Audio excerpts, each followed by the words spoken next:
Olá, Zenilda. Olá, pessoal, tudo bem? Olá, Eduardo. Deixa eu arrumar aqui. Como é que vocês estão aí? Tudo jóia? Bom, hoje a live é sobre as espécies de controle de consonantalidade, alguns conceitos, umas questões terminológicas que são muito importantes para a definição de alguns institutos que você tem que ter essa pré-compreensão para em seguida entender alguns efeitos. Obrigado, Eduardo. Fico feliz que você amou o meu curso na OAB de controle, viu? Em breve nós vamos ter mais novidade aí da parte prática, viu? Vai acompanhando aí. Bom, então nós vamos ter hoje um aspecto conceitual com exemplos da jurisprudência do Supremo para definição de alguns institutos que são essenciais para nós evoluirmos. Boa noite, Bruno de Niterói, meu querido amigo. Boa noite, Alexandre Cristóvão, nosso advogado da família. Boa noite todo mundo, Demétrio, todo mundo aí, sejam bem-vindos. Bom, primeiro, eu quero fazer um pedido para vocês compartilharem com o aviãozinho aqui essa live para que várias pessoas fiquem sabendo que vocês estão aqui, que vale a pena, perfeito? Ótimo. Como nós vamos desenvolver nossa conversa hoje? Eu dividi ela em 3 partes. A primeira parte é a clássica divisão, que é básica, mas que é importante para a sequência e para a diferenciação de algumas outras classificações. Lembrando que em direito não tem classificação certa ou errada, tem mais útil ou menos útil para o nosso objeto de estudo, perfeito? Então vamos lá. Primeiro eu vou trabalhar controle repressivo pelo judiciário, e dentro do repressivo pelo judiciário eu vou tratar da clássica divisão entre difuso e concentrado. Em seguida eu vou trabalhar a diferença entre concentrado e abstrato, que são controles diferentes, tá? E o concreto também, tá? Isso é importante vocês terem em mente, porque são institutos diferentes. Depois eu vou trabalhar a distinção entre principal e incidental, que é muito importante também, porque as pessoas confundem trabalhos acadêmicos, provas de concurso, confusão aí, há uma confusão. Tocou meu despertador aqui e aí pausou.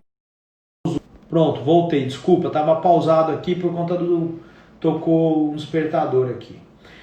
Bom, e aí dentro do controle principal e incidental nós vamos trabalhar a diferença entre eles, porque eles são institutos totalmente distintos, perfeito?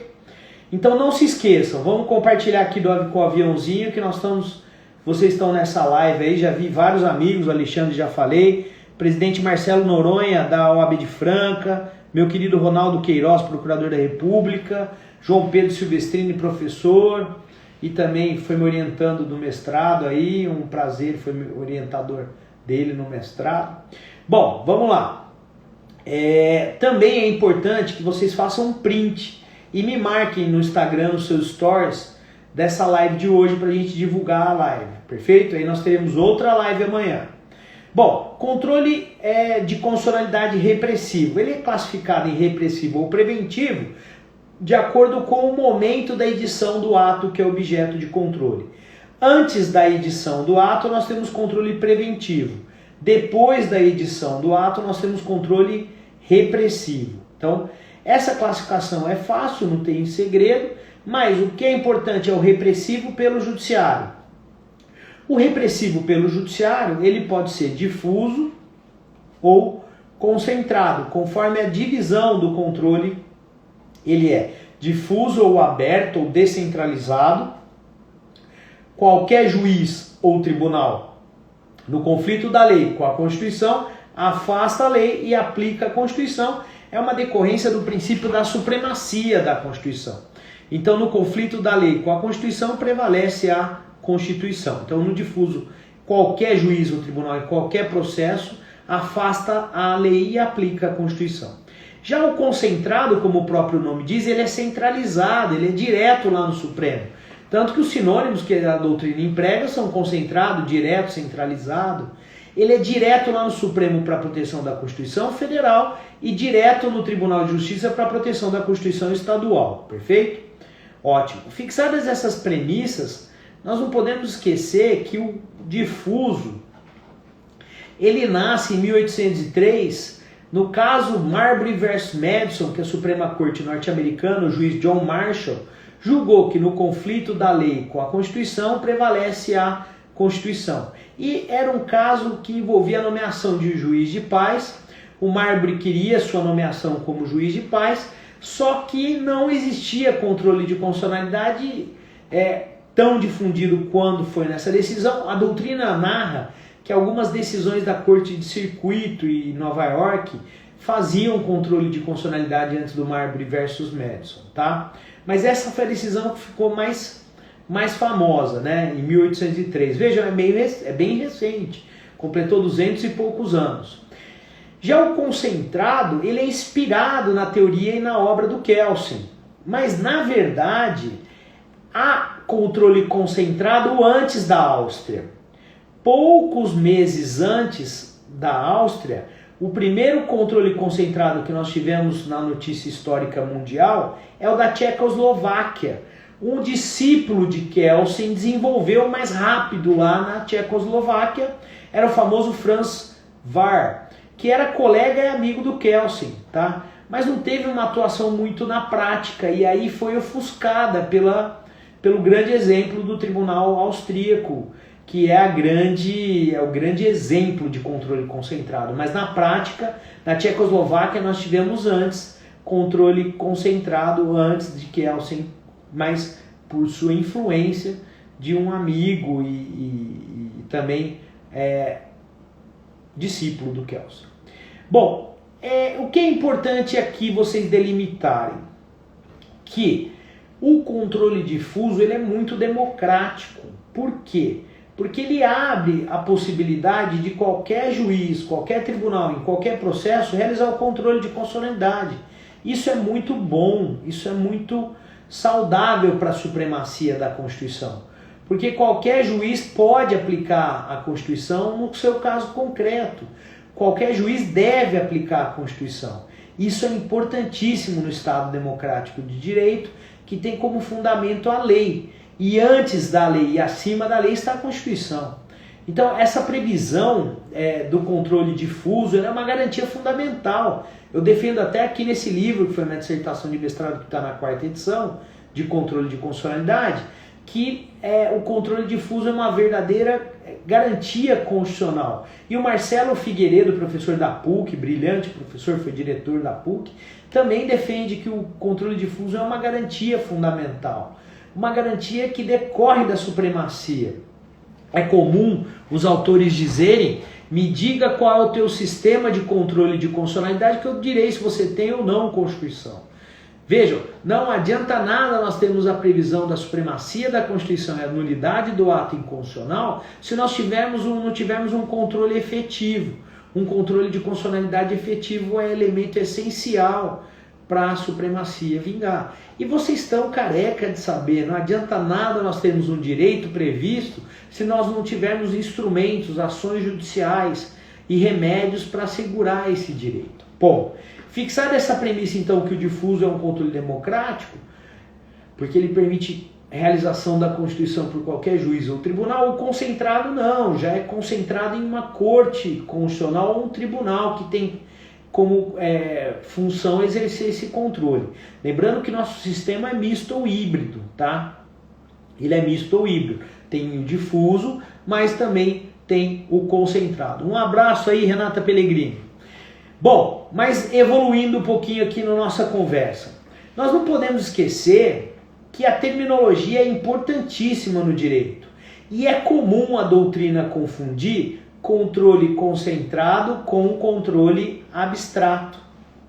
Isso é muito comum, tá? É muito comum. Não há que se confundir controle concentrado com abstrato. São institutos totalmente distintos, tá? Controle concentrado é direto lá no Supremo e ele envolve 5 ações. A ação direta de inconstitucionalidade por ação genérica, a ação declaratória de inconstitucionalidade, a ação direta de inconstitucionalidade por omissão, a ação direta de inconstitucionalidade interventiva e a arguição de descumprimento de preceito fundamental. São 5 ações e concentrado, como o próprio nome diz, porque ele é centralizado direto lá no Supremo Tribunal Federal, ok? Bom, já o abstrato, ele é o oposto do controle concreto. Controle no Supremo abstrato é aquele que a discussão é em tese.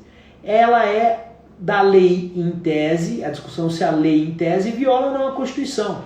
No controle abstrato não tem uma lide, não tem um conflito de interesse qualificado por uma pretensão resistida.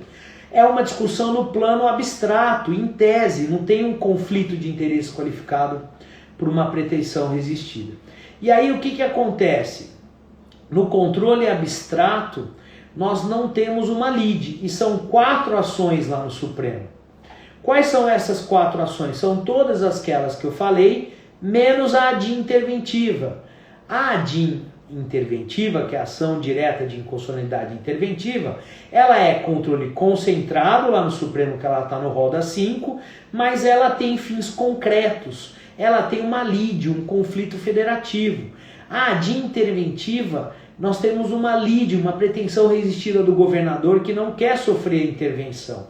Então, nessa ADIM interventiva há um conflito concentrado para fins concretos. Diferente do abstrato, que a decisão é em tese. Então, isso é importantíssimo vocês sempre terem em mente, tá? Porque nem sempre o controle concentrado é abstrato. Só na ADIM interventiva que ele não é, ok? Ótimo, um abraço, Júlio, mas infelizmente eu tenho que ver com a pessoal da assessoria de marketing aí, se nós vamos deixar gravada, viu, querido? Mas um grande abraço. Quem estiver assistindo, tira um print da tela, me marca e joga nos stories para a gente ver quem está assistindo, ver o rosto de vocês depois, perfeito? Evoluindo. O que é importante vocês terem em mente, outra distinção, que é a diferença entre controle abstrato e controle incidental. Isso é importantíssimo, tá? Vocês diferenciarem, tá? Por quê? Pode ter controle incidental dentro do abstrato, pode ter controle incidental dentro do concentrado, pode ter e tem sempre controle incidental dentro do controle difuso. Vocês já viram isso?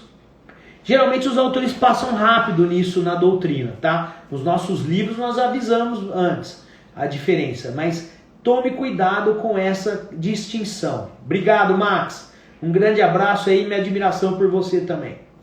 Bom, o que é importante vocês diferenciarem aqui no controle incidental?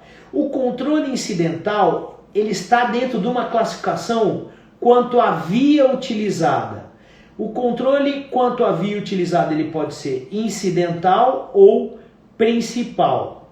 São opostos, são antônimos. O principal, ele tem um objeto ou um pedido exclusivo. Qual é o pedido exclusivo no principal? Só a declaração de inconstitucionalidade. Então, no controle principal, o objeto principal é único, é a declaração de inconstitucionalidade. Ou seja, a declaração de inconstitucionalidade ou constitucionalidade é o objeto principal da ação. Já no incidental, ela é, como o próprio nome diz, uma questão incidental. É uma questão que antecede a análise do mérito. No controle incidental, nós temos um caminho a ser percorrido, que é a famosa questão incidental, antes de chegar no mérito. Vejam que interessante. Você recebe uma cobrança de um tributo novo. Vamos imaginar que o município do teu município cria um imposto de urgência por conta do Covid. Pode ser criado por lei municipal um imposto de urgência por conta do Covid? Não, porque não é um imposto previsto na Constituição. Impostos extraordinários só a União, por lei complementar, tal, é muito difícil. O município não. E aí você recebe o carnê. Você tem que pagar o carnê, gente? Não.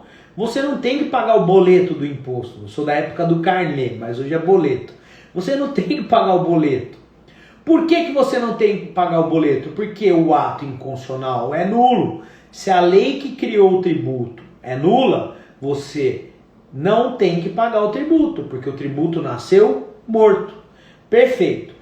Se a lei que criou o tributo nasceu morta e você não tem que pagar o tributo, você precisa primeiro de uma decisão judicial, porque os atos legislativos gozam de uma presunção de constitucionalidade. E aí você vai em juízo, redige uma petição que vocês estão carecas de saber como é que faz, que estão, presumo, todos advogados, qualifica as partes e na causa de pedir você fala: Excelência, a Constituição prevê que os impostos municipais são esses. Esse imposto aqui, ele é inconstitucional, porque ele não está na competência do município. Se ele é inconstitucional, você afasta essa lei e aplica a Constituição. Portanto, a lei é nula. Se a lei é nula, nasceu morta, o meu pedido, aí você vai para o pedido. Mas você não pode ir direto para o pedido, porque você tem que, na causa de pedir, narrar os fatos e fundamentos jurídicos do seu pedido.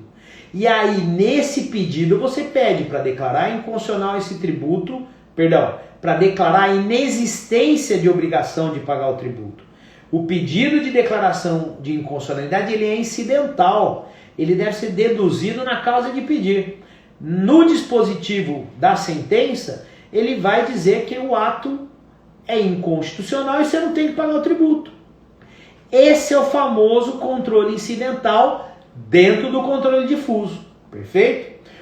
O controle difuso, que é o descentralizado, aberto ou indireto, que é de qualquer juiz ou tribunal, é sempre incidental. Presta atenção nisso.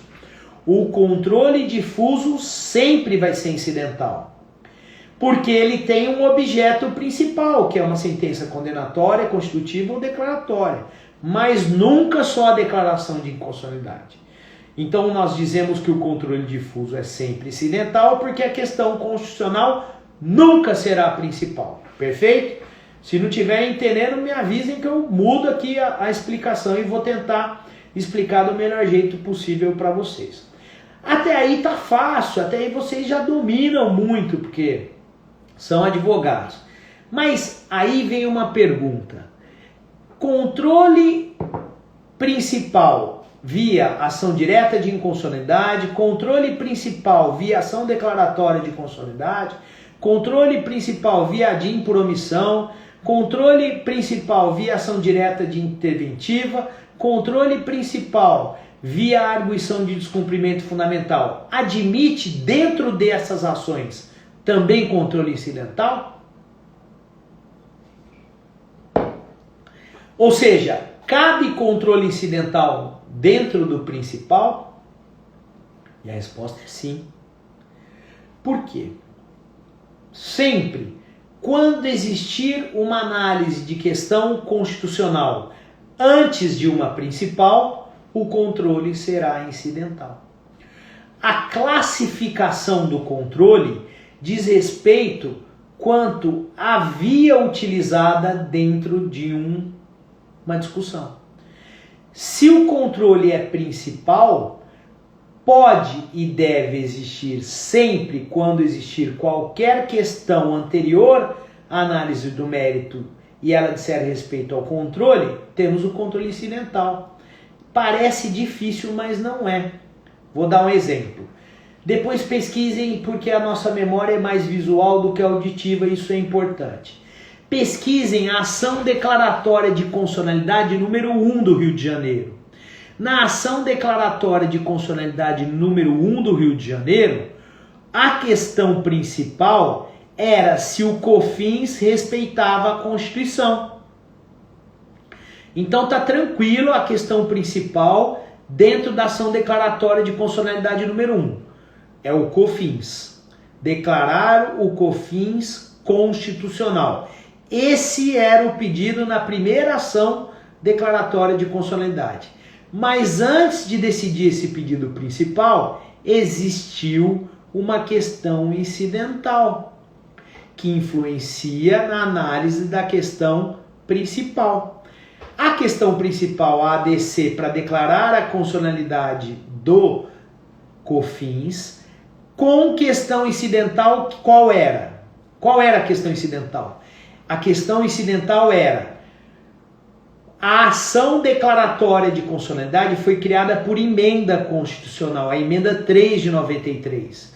Pode uma emenda constitucional criar uma ação de controle concentrado abstrato com efeito vinculante? Aí surgiu uma questão polêmica, porque vocês estão carecas de saber que a emenda constitucional pode ser inconstitucional. Quando a emenda constitucional é inconstitucional, quando ela viola os limites ao poder constituinte derivado reformador, que são aqueles explícitos do artigo 60 e também aqueles implícitos que decorrem de toda aí a sistemática de limites expressos ao poder constituinte derivado reformador. Os implícitos, por exemplo, eu não posso por emenda revogar o 60. Mas não está escrito isso na Constituição, é o limite que você extrai por dedução. Bom, em síntese, falei dos limites ao poder de emenda, ao poder de reforma, para concluir que, quando foi criada a ação declaratória de inconstitucionalidade, 11 autores escreveram um livro que ela era inconstitucional, porque ela previa o efeito vinculante viola a garantia do juiz natural, viola a separação de funções, vários autores. E aí, uma questão incidental foi suscitada nessa ação declaratória. Ora, se a ação declaratória de inconstitucionalidade é inconstitucional, o Supremo não poderia nem julgar a ação declaratória de inconstitucionalidade.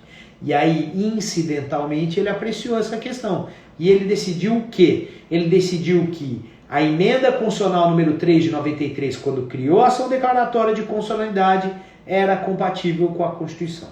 Perfeito? Ótimo, meus amigos. Tudo bem até aí, tranquilo. E depois ele julgou o mérito, que era o COFINS. Mas tem vários outros exemplos de controle incidental. Tem muito mais exemplos de controle incidental. Vou limitar mais uns 2. Reclamação 1880. Essa reclamação é histórica para a minha vida.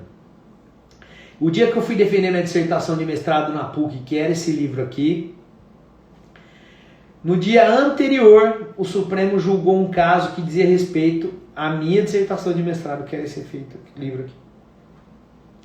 Qual foi o caso? Reclamação 1880. Nessa reclamação 1880, foi que o Supremo decidiu que o efeito vinculante da ADIM por lei, hoje ele está na Constituição, e depois da emenda 45 ele foi constitucionalizado. Antes ele estava previsto só na Lei 9868, e nessa reclamação o Supremo incidentalmente decidiu que o efeito vinculante por lei é compatível com a Constituição. Mas o pedido principal aqui era outro.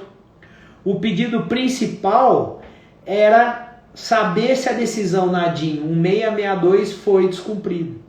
Então vejam, a questão incidental na reclamação 1880 dizia respeito à constitucionalidade da lei da ação direta de inconstitucionalidade prever o efeito vinculante para ação direta.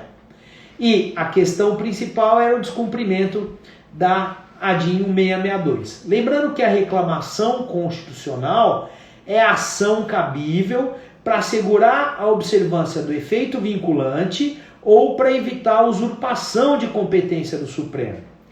Hoje hoje predomina o entendimento que a reclamação tem natureza de ação. Por que isso? Porque ela exige capacidade postulatória, e só as ações exigem. Ela exige recolhimento de custas ou taxas processuais. Ela exige também, admite, condenação e sucumbência. Na reclamação nós temos condenação e sucumbência. Primeira e segunda turma do Supremo Tribunal Federal. Está no meu livro. Vejam, Primeira e segunda turma do Supremo hoje condenam a honorários em reclamação. Isso é importantíssimo. Você tem que tomar muito cuidado quando entrar com uma reclamação constitucional, porque seu cliente pode ser onerado. Isso não existia. É uma jurisprudência que nasce em 2019 do Supremo, tá? Então, muito cuidado com essa jurisprudência da primeira e da segunda turma do Supremo, que condena em honorários na reclamação, tá? Bom, continuando. Se você está gostando dessa live, aperta o aviãozinho, convida mais pessoas e também tira um print para eu ver depois você me marcando no Instagram e ver a sua cara aí que assistiu minha live, que às vezes aqui passa só rapidinho o seu nome e não dá para ver. Mas continuando. Então, nessa reclamação constitucional, 1880, o Supremo definiu que, incidentalmente, a lei que previa a ação direta de inconstitucionalidade, quando criou o efeito vinculante da ação direta de inconstitucionalidade, respeitou a Constituição. E, analisando o pedido principal, porque aí era constitucional, se fosse inconstitucional, ele nem analisava a questão principal. Perfeito? Ótimo. E eu tive a sorte de me preparar para minha banca de mestrado e essa decisão que virou esse livro, né? E essa decisão saiu na véspera da minha defesa. Eu sou premiado com decisão em véspera. No meu mestrado aconteceu isso e no doutorado também. No doutorado saiu uma decisão da Suprema Corte norte-americana na véspera que envolvia a minha tese de doutorado. A minha tese de doutorado foi sobre sistema constitucional das crises. E eu fiz uma análise comparativa de 9 países, um deles era os Estados Unidos. E eu tratei dos atos patrióticos como medida de exceção. E na véspera da minha defesa, dia 12 de junho, a minha defesa de doutorado foi numa sexta-feira 13, saiu essa decisão da Suprema Corte norte-americana sobre os atos patrióticos. A Suprema Corte decidiu, por 6-5 nos Estados Unidos, que os atos patrióticos, quando proibiam o estrangeiro de ingressar com habeas corpus, violavam a Constituição. A Constituição não autorizava essa vedação a habeas corpus aos estrangeiros que estavam presos em Guantánamo. E aí a Suprema Corte, por 6-5, declarou inconstitucional, defendendo a possibilidade dos estrangeiros ingressarem com habeas corpus, mesmo presos em Guantánamo. Uma decisão importantíssima que assegurou a supremacia dos direitos fundamentais lá na época dos atos patrióticos, que arrolaram aí várias medidas restritivas a direitos fundamentais. Bom, evoluindo um pouquinho aqui na nossa conversa, dei mais esse exemplo, mas tem mais. E agora vocês vão perceber a importância de saber a diferença entre controle principal e incidental. Por quê? Porque em 2017 o Supremo fez uma julgada mais de conveniência e oportunidade para chegar a um resultado e atribuiu o efeito vinculante ao controle incidental, sem previsão expressa na Constituição ou nas leis. Nenhuma norma constitucional ou legal prevê efeito vinculante do controle incidental. Isso foi decidido na ADIM 3406 e na ADIM 3470, ambas do Rio de Janeiro. ADIM 3406 e 3470. Foi importantíssimo isso porque foi a primeira ação direta de inconstitucionalidade que o Supremo atribuiu o efeito vinculante ao controle incidental. Eu vou explicar o caso e depois eu trabalho a questão teórica. O caso era o seguinte: tem uma lei estadual do Rio de Janeiro que trata do amianto, ok? Essa lei que trata do amianto é estadual do Rio de Janeiro. E aí o Supremo formou maioria para a declaração de inconstitucionalidade. Só que meses antes, porque a composição do Supremo estava defasada, estava faltando ministro, aquela questão de nomeação, demora, a lei nacional não chegaram a um quórum para a declaração de inconstitucionalidade. Lembrando que para declarar a inconstitucionalidade, o artigo 97, que prevê a cláusula de reserva de plenário ou regra do FUBENT, exige maioria absoluta dos membros do tribunal, tá? Ou do órgão especial.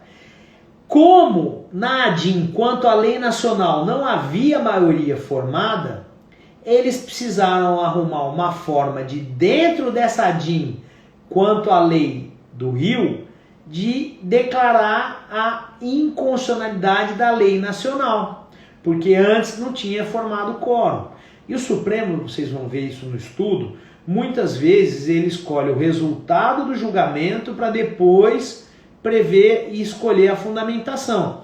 E aí o resultado precisa de uma justificativa que nem sempre é compatível com a coerência e estabilidade dos julgados do Supremo ou a melhor técnica da doutrina. Isso dá um trabalho terrível explicar. Entrou aí meu amigo Delore, que também sofre para explicar as decisões do Supremo, muitas vezes de difícil explicação. Por quê? Porque ele primeiro escolhe o resultado, a maioria dos ministros, para depois escolher a fundamentação.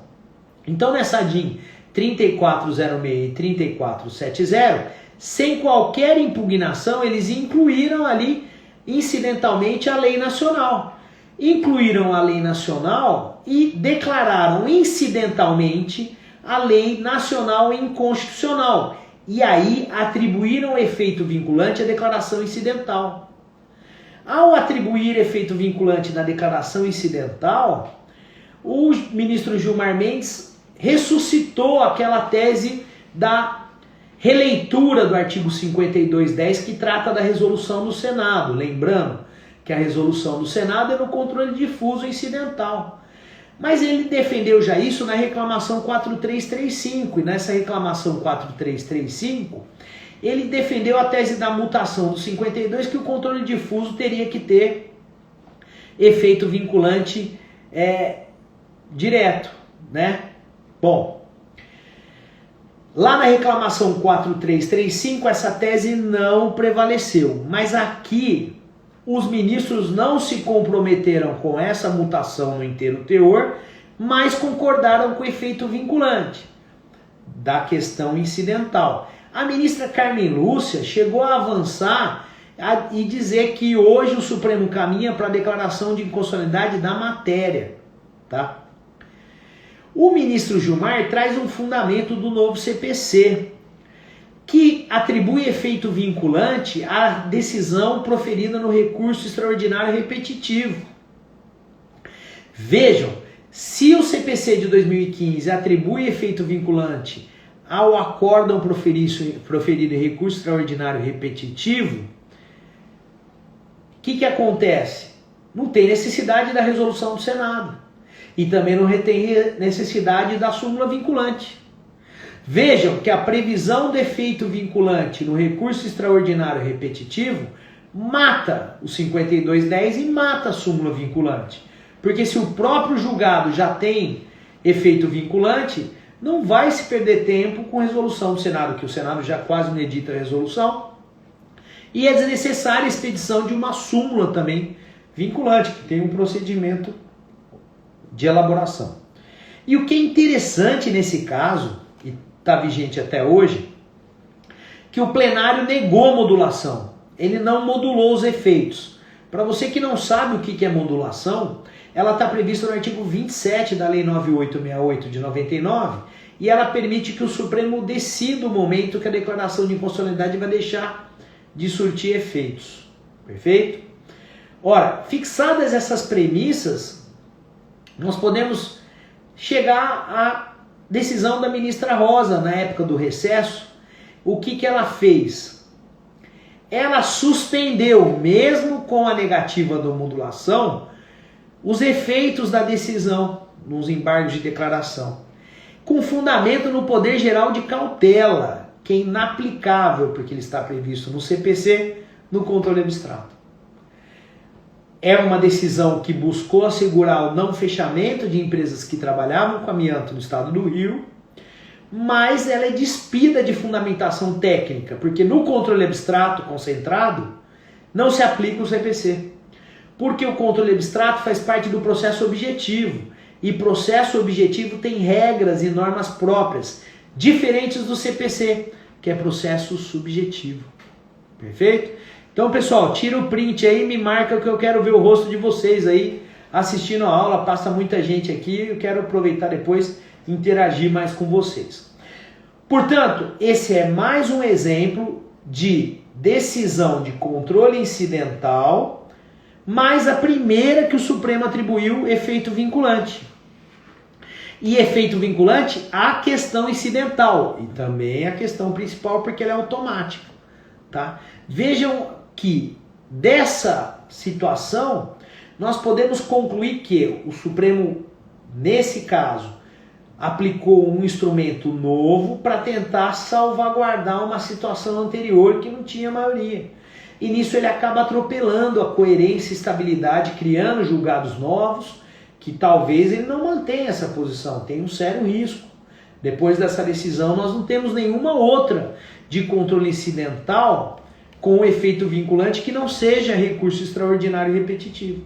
Tá bom? E isso é importante vocês terem em mente. Há uma interessante decisão naquela ADIM por omissão que trata da homofobia, que o Supremo deu efeito vinculante à decisão da ADIM por omissão, mas aí é controle principal. E aí é incomum você verificar controle na ADIM por omissão com efeito vinculante. Essa decisão também me chamou muito a atenção. Perfeito?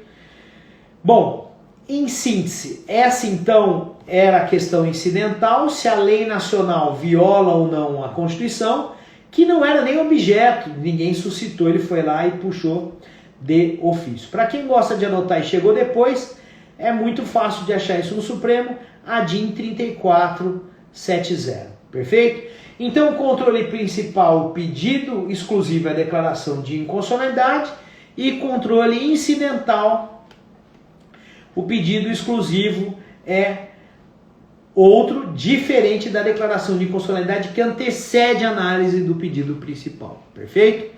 Tem alguém que quer interagir, entrar aqui na live um pouquinho? Tem o meu amigo José Eduardo Mellen, que também é professor e que pode fazer uma participação ao vivo aqui.